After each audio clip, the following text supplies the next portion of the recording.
Alright, welcome guys. Today I'm working on a 2000s era PT Cruiser.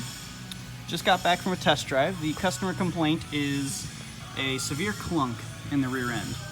So, I've done my inspection, I've looked. You can see that their shocks in the rear are leaking. This one's not as bad as the other side, but there's still some there. And the main joint that I'm looking at is this guy right here, okay? So this is their suspension piece that kind of holds the axle in place. It's kind of got this pivot here. And so right now, if I grab this, I can't move this thing, right? It is solid as can be. I don't get almost any movement out of this joint.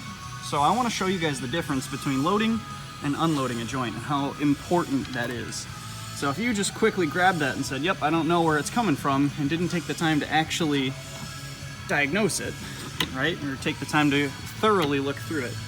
What I'm doing right now is I'm jacking up on the rear axle with my trans jack here. And you can actually see that joint starting to move. The springs are getting compressed. We're coming up off the lift just a little bit, which is okay.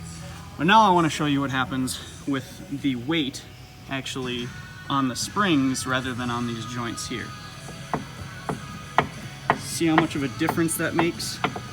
So it's very important when you guys are working on these vehicles to make sure that you're checking loaded or unloaded. My dad has a 2010 Ford Escort with tyrant end links in the rear end, very similar. Had a very, very bad clunk in the rear end. It would actually wander all over, and so he got it up in the air, couldn't find out why or where it was loose at, and then actually jacked up the rear axle, and with the weight off of the axle, with the weight off those joints and on the springs instead, they were almost about to fall off. So make sure to keep that in mind when you guys are looking at these vehicles. Thanks for watching.